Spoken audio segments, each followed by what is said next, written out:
Саяхан дотны найзтайгаа уулзаж ярилцаад яагаад ч бит хоёрын ярилцж байгаа сэдв салалтын тухай болцсон. Тэгээд Монгол улсад ч юм уу нийгэм эдийн засагт дэлхийд даяар салалт их тохиолдож ийн, гэр бүлүүд эм шийдвэр гаргаж ийн, үр хүүхдүүд өнчирч ийн ч гэдэм үү.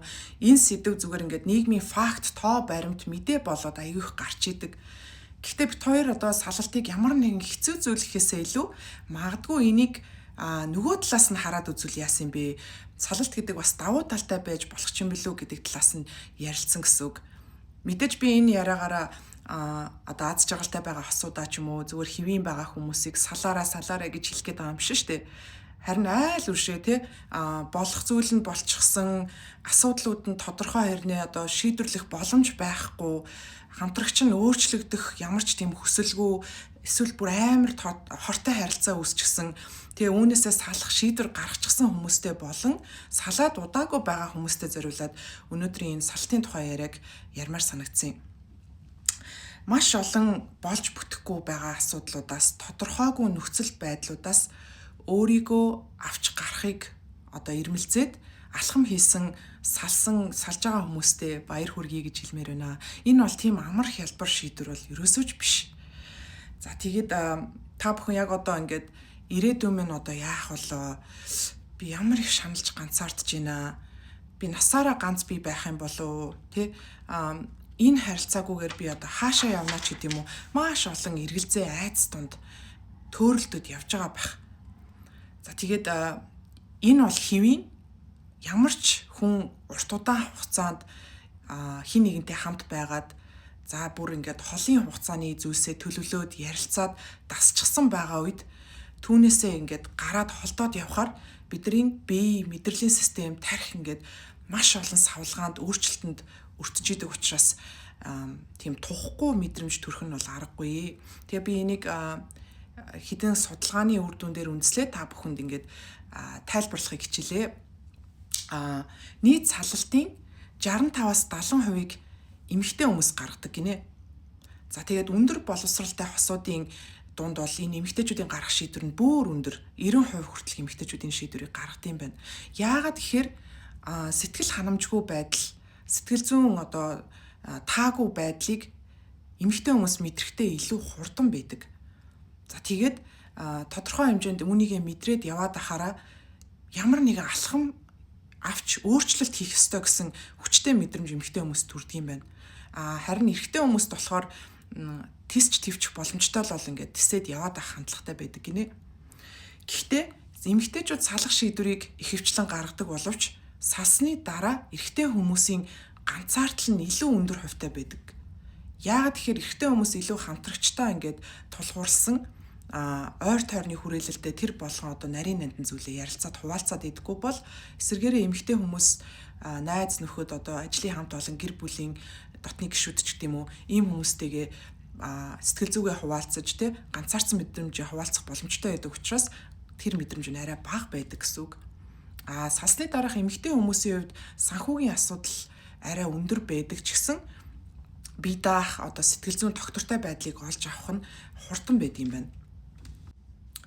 За тэгээд салсны дараах 0-оос 3 сарын хугацаанд хүний бие организм acute стресс буюу хурц стрессийн түвшинд очт юм байна. Кортизол даавар буюу стрессийн даавар маш өндөр хэмжээнд очино. Flight or fight response буюу мэдрэлийн систем маань дасан зогцож амжаагүй байгаа учраас энэ аюултай нөхцөл байна шүү гэсэн дохионуудыг байнга илгээж идэг. Нойргүйдэлд автна, төгшүүрт автна, сэтгэл зүйн савлгаануудад өндөр одоо савлгаануудад автна гэсэн үг. Тэгээ энэ үед ерөөхдөө хүмүүс аюул шокны байдалтай байдаг. Тэнгүүтээ яг тухайн үед юу болж болох байсан ч гэдэг юм уу болж өнгөрсөн процессыг дахин бодоод идэг гэсэн үг. За 3-аас 12 сарын хугацаанд болохоор мэдрэлийн систем багаар цэгцэрч эхэлдэг, дасан зогцож эхэлдэг гэсэн үг. Нойр сайжирна. Ерөнхийдөө одоо нөгөө сэтгэл зүйн өндөр савлгаатай байсан бол тэдний зай маань холдож эхэлнэ. Шинэ амьдралынхаа хэв маягт тарих дасан зогцож эхэлдэг байх нь. Ингээд салалтын дараах 1-2 жилд сэтгэл зүйн докторгүй байдлыг ихээр мэдэрч исэн ч гэсэн зайнууд нь холдож эхлээд 3-аас 5 жилийн дотор өмнөхшгээ одоо харилцаанаас өмнөхшгээ хэвийн байдалтай орох бүр эсвэл амьдралаас бүр илүү кайф авах жаргалтай тэр нөхцөл байдалд орох хүртэл боломжтой байд юм байна л да.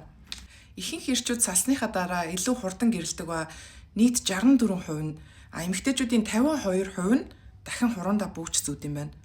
Надад тэгээд нэг сонирхолтой санагдсан статистик юу вэ гэхээр үнэхээр аз жаргалгүй гэрлэлтэнд байсан хүмүүсийн ихэнх нь салсныхаа дараах 5 жилд амьдралдаа байгаагүйгээр их кайфтай, сэтгэл ханамжтай, аз жаргалтай амьдарч ийн гэж хариулсан байт юм байна л да. За тэгээд салалт гэдэг бол тийм ч амар зүйл биш. Энэ хүнд маш хүчтэй цохилт өгдөг. Гэхдээ салсны дараах тэр процесс хүний өсөлт хөгжлийн маш чухал үе явагдаж байдгаа гэж сэтгэл зүйчид онцлсон. За нэгдүгээр нь болохоор хүн өөртөөгөө нүүр тулж өөрийнхөө үнэнтэй нүүр тулах процессыг хүчээр эхлүүлт юм байна. Дүнгэж салсны дараа хүмүүс oh my god юу болоод байна те, энэ харилцаагүйгээр би цаашид яах вүлээ? Энэ хүнгүүгээр би чинь хэн бэлээ? Амьдралаас би яг юу хүсдэм бэ гэд олон асуултуудыг өөрөөсөө асууж эхэлдэг. Үүний үр дүнд олон хүн өөрийгөө гээсэн байснаа олж авдаг. Бүр сайнаар ярил шинээр нээдэг. Амьдралынхаа зорилгоодыг шинээр олж авах маш олон чухал зүйлсүүдийг эхлүүлдэг байна. Өөрөөр анализ хийж өөртөө тулж ажиллах нь маш чухал. Эргээд энэ салж байгаа салсны дараах процесс маань энэ бүхнийг идэвхжүүлдэг гэсэн үг. Энэ үед надад чухал санагддаг зүйл юу вэ гэхлээр хүн би харилцаанд байхдаа ямар алдаа дутагдал гаргаж иваа, харилцагч хүн буюу партнераа ямар байдалд би оруулчих вэ? Цаашдаа би энэ зуршлуудаа алдаа дутагдлаа яаж засах вэ? Өөртөө байгаа шарахыг яаж ангаах вэ гэдэг зүйлсийг алхмуудыг авч хэрэгжүүлснээр дараагийнхаа харилцаанд илүү аз жаргалтай байх боломжоо бас нээж идэг. За хоёрдугаарт салсны дараах энэ сэтгэл зүйн байдал маш их тогтворгүй байдаг ч гэсэн хүнд үеэ даваад гарчих юм бол амьдралаа шинээр зурах эрх чөлөө үүсч идэг. Олон хүмүүс салсныхаа дараа карьераа сольдог, өөр орон хот руу нүүдэг, шинэ хобби сонирхолтой болж эхэлж идэг. Өмнө нь ингээл хин нэгнээс хамааралтай, за жоохон муухагаар хэлэхэд уяатай тухайн хүнийхээ юу гэж хэлхийг нь хараад ч юм уу ингээд байдаг байсан бол чи яг өөрийнхөө төлөө алхмуудыг авч эхлэх, цэвэр өөрийгөө сонсох, юу хүсэж байгаагаа ойлгох тэр цаг хугацаанд ирлээ гэсэн үг. Тэр утгаараа энэ маань бас эрх чөлөө буюу тансаглал болоод ирж байгаа юм. За 3 дахь нь болохоор хортой гэрэлтийн харилцаанд байсан хүмүүс хүнд ачаанаасаа салдгаа. Яг зарим нэг хүмүүсийн хувьд салангуудаа хөнгөрөөл маш гоё мэдрэмжийг аваад эхэлдэг. Гэтэл их тохиолдолд үгүй. Нарциссистик ч юм уу маш сэтгэл зүйн дарамттай байсан харилцаанаас гарсны дараа хүн өндөр сэтгэл зүйн савлгаанд автаж эхэлдэг. Яагаад вэ гэхээр бидний мэдрэлийн систем эргэтэн тогтолцоонууд энэ нөхцөл байдал надад ашигтай, энэ нөхцөл байдал надад ашиггүй гэж ялгаж чаддгүй гинэ. Зүгээр л дасан зогцсон байдаг, дондцсон байдаг гэсэн үг. Тэгэхээр тухайн хортой харилцаанд хэр удаан байснаасаа хамаарат чиний тарих мэдрэлийн систем чинь тэр хортой харилцаандаа дасцсан байна л гэсэн үг байгаа юм. Тэгээд тэр харилцаанаасаа гараад өөрөөр хэлбэл хайрцагнаасаа гараад эхлэнгүүт тухгүй оргиод эхэлж байна. Мэдрэлийн системүүд чинь ажиллаад хүүшээ юу болоод байгаа юм бэ? Энэ 50 байдал чинь хэвийн бус штэ. Нэг л зүйл болохгүй байгаад байна. Аюултай нөхцөл байдал үүсэдэж шүү гэд янз янзын химийн, биологийн урвалууд бид явагдаад ирдэг гэсэн үг. Тийм болохоор энэ нь нэгдүгээрт хэвийн тэгээд бидний мэдрэлийн эргэтэн тогтолцоо шинэ нөхцөл байдалтай дасан зохицоход бас тодорхой хэмжээний хугацаа шаардлагданаа. Та нарт ингээд нэг харилцаанаас нөгөө харилцаа руу өсрөөл яваад байдаг найзууд ч юм уу танилуд байдгүй.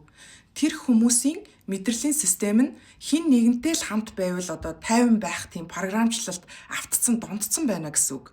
Гэтэл уг нь харилцаанаас гарах үедээ хүн нөхцөл байдалтай анализ хийгээд өөртөөгөө нүүр тулж ажиллах нь аягүй чухал юм байна. Яагаад энэ харилцаа боссонгүй вэ? Надад эдгээгээгүй траум шархнууд байна уу? Миний зүгээс алдсан алдаанууд байна уу гэдгийг ядаж ойлгох учиртай гэсэн үг. Тэрийгээ ч нөгөө ойлгож анализ хийхгүйгээр дараагийнхаа харилцаа руу өсрээд ороод ахаар өмнөх нөхцөл байдлаа давтах өндөр магадaltaй байгаад идэг. Тийм учраас энэ хүмүүс ганцаараа ерөөсөө байж чадахгүй, ганцаараа байхаас маш их айдаг. Гэтэл яг үнэндээ юу гэж ганцаараа байх уг нь тийм ч муу зүйл биш байхгүй да. Харин ч бүр амар хортой харилцаанаас эсвэл одоо шийдвэрлэх боломжгүй те хүнд нөхцөл байдалд байгаа хүмүүстэй харьцуулахад салаад ганцаараа байгаа хүмүүс нь илүү тайван нөхцөл байдал нь ирээдүйн илүү тодорхой байдаг. Тэр ч утгаараа тэр хүмүүстэй харьцуулах юм бол та нар бас өөрийгөө азтай гэж авч үзэх хэрэгтэй. За тэгээд салсны дараах 1-2 жилд бид одоо хүний тарих эргээд хэвийн байдалтай ороод өмнөхөөсөө ч илүү сэтгэл ханамжтай кайфтай амьдарч болж байна. Энэ шаналл одоо мэдрээд байгаа өвдөлт, шаналл, ганцаардал, айдас юу гэдгийг энэ бүхэн чинь үүрдих бишээ, төр зурих юм аа. За тэгээд амьдрал маань бол бидний амьдрал одоо хүрх ёстой цэг бишээ. Энэ бол зүгээр замнал юм аа. Энэ хугацаанд бид нар алдаж, онож, ойлгож, ухаарч амьдрах ёстой болохоос биш Диснейн одоо үлгэрийн баатрууд шиг те өсөж том болоод хин нэгэнтэй очрал тэр хүн маань биднийг насаар минь аз жаргалтай байлгаал үгүй штэ. Тэр одоо буруу майндсетийг биднэрт бав ахад суулгацсан учраас бид нар хин нэгэнтэй байх нь аюулгүй гэж үзээд байгаа боловч яг үнэндээ бид нар ганцаараач гэсэн аюулгүй аз жаргалтай амьдрах бүрэн боломжтой байхгүй юу? Тэгээд нийгмийн нэг тийм тогтсон ойлголт баригдмал байдалд битгий автаарэ гэж би хэлмээр байна. Ганц бие байх нь одоо удаан хугацаанд байх нь ааш муутай болгодогч гэдэг юм уу те. Заавал хань ижилтэй байж иж бүрэн дүүрэн болох хэвээр. Эсвэл одоо эмэгтэй хүмүүсийг ялангуяа хүүхэд төрүүлэх цаг чинь оройтлоо гэл ингээд нэг тийм нийгмийн дарамтанд автуулаад байгаа байхгүй юу? Яагаад бид нар бусдын одоо хүлээлтэнд тохирч амьдрах ёстой гэж нийгмийн энэ дарамт баригдмал байдалд автаад маш олон хүн буруу шийдвэр яарч шийдвэр гаргаснасаа болоод хэцүү хүнд харилцаанд орчдөг. Өөрөө өөрийгөө олж аваагүй байхтаа гэсэн үг. Тийм болохоор өөрөө өөртөө анализ хийгээд өөрийгөө ойлгох хугацаа гаргаад тэгээ за бусад хүмүүсийн хүлээлтнээс ангижраад ингэж байх нь аюул чухал. За тэгээ хүмүүс болохоор нөгөө салчлаа би одоо гэр бүлийнхэн маань, найз нөхд маань, ажлын хамт олон маань намайг одоо буруугаар ойлгох байх, яаж намайг харж байгаа болч гэдэг юм уу амар их санаа зовдөг. Гэтэл тэр хүмүүс бидний бодож байгаа шиг их бидний тухай ч юм уу бусад хүмүүс бидний бодож байгаа шиг их биднэрт одоо анхаардаггүй. Тэрэн дээр юусоо анхаарч одоо санаа зовох шаардлагагүй гэсэн үг. Тэд нар өөрсдийн гэсэн амьдралтай асуудалтай хүмүүс байгаа байхгүй юу?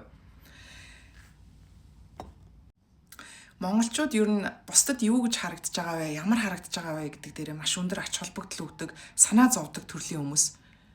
Би одоо салчлаа, гэр бүлийнхэн маань, ажлынхан маань, найзууд маань намайг юу гэж харж байгаа бол, шүүмжилж байгаа болов, муулж байгаа болов гэл дэмий зүйл дээр санаа зовж идэг. Гэтэл тэр хүмүүс өөрөө өөрсдийн гэсэн амьдралтай асуудалтай учраас таны асуудалд тэгж хушууд үрэх, санаа зовох завгүй амьдарч идэг ихэнх тохиолдолд. За тэгээд салалт бол тийм амар хялбар зүйл гэж хэлээд байгаа юм биш. Энэ бол маш хэцүү нөхцөл байдалд хүмүүсийг аваачдаг. Situational depression буюу эсрэг хугацааны депрессэнд оруулдаг, ганцаардсан мэдрэмж маш өндөр хэмжээгээр төрж идэг, айдас, түгшүүр зэргээр дүүрэн мэдрэмжтэй байдаг. Гэхдээ энэ үедээ харах өнцгөө багахан ч гэсэн өөрчлөөд за магадгүй би илүү урт хугацааны шаналлаас өөрийгөө аварч байгаа юм шүү те. Энэ хугацааг би өөртөө зарцуулчих, өөртөө байгаа эдгээгүй бүхний ангаач гэдэг өнцгөөс нэг хараад үзээрэй. Тэгээд салалтын дараах одоо эдийн засгийн бие даасан байдал, өөрийнхөө шийдвэрийг сонголтыг хүндэтгсэн эрх чөлөөтэй байдал зэрэг нь юугаарч үнэлэгдэшгүй сайхан зүйл юм шүү гэдгийг бас өөртөө ойлгуулаарай. Тэгээд багахан ч гэсэн тусалсан байх гэж найдаж байна. Тэгээ сонссонд баярлалаа.